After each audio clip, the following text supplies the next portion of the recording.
सूत जी द्वारा शिव पुराण की महिमा का वर्णन। छठा अध्याय। शिव पुराण के श्रवण की विधि। शौनक जी कहते हैं, महाप्राज्ञ सूत जी, आप धन्य एवं शिव भक्तों में श्रेष्ठ हैं। हम पर कृपा कर हमें कल्याणमय शिव पुराण के श्रवण की विधि बताइए, जिससे सभी श्रोताओं को संपूर्ण उत्तम फल की प्राप्ति हो।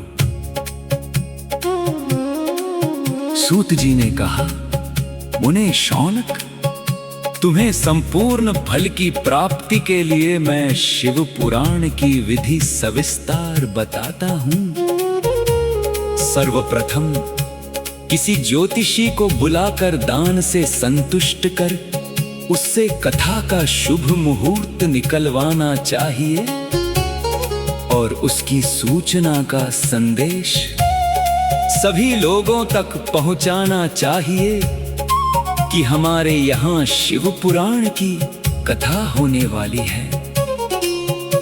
अपने कल्याण की इच्छा रखने वालों को इसे सुनने अवश्य पधारना चाहिए।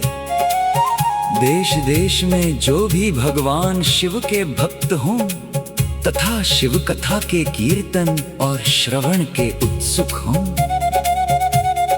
उन सभी को आदर पूर्वक बुलाना चाहिए और उनका आदर सत्कार करना चाहिए।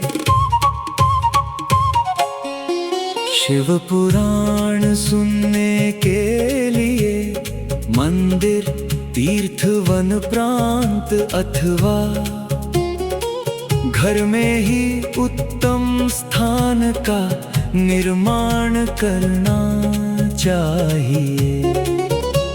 केले के खंभों से सुशोभित कथा मंडप तैयार कराएं, उसे सब ओर फल पुष्प सुंदर चंदोवे से अलंकृत करना चाहिए।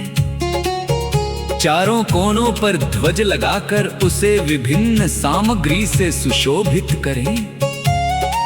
भगवान शंकर के लिए भक्तिपूर्वक दिव्य आसन का निर्माण करना चाहिए तथा कथावाचक के लिए भी दिव्य आसन का निर्माण करना चाहिए। नियम पूर्वक कथा सुनने वालों के लिए भी सुयोग्य आसन की व्यवस्था करें तथा अन्य लोगों के बैठने की भी व्यवस्था करें।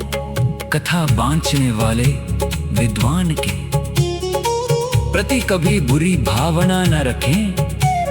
संसार में जन्म तथा गुणों के कारण बहुत से गुरु होते हैं, परंतु उन सब में पुराणों का ज्ञाता ही परम गुरु माना जाता है। पुराण वेत्ता पवित्र, शांत, साधु, ईर्ष्या पर विजय प्राप्त करने वाला और दयालु होना चाहिए। ऐसे गुणी मनुष्य को इस पुण्यमयी कथा को बांचना चाहिए। सूर्योदय से 3:30 पहर तक इसे बांचने का उपयुक्त समय है। मध्याह्न काल में 2 घड़ी तक कथा बंद रखनी चाहिए ताकि लोग मलमूत्र का त्याग कर सकें। जिस दिन से कथा शुरू हो रही है उससे 1 दिन पहले व्रत ग्रहण करें।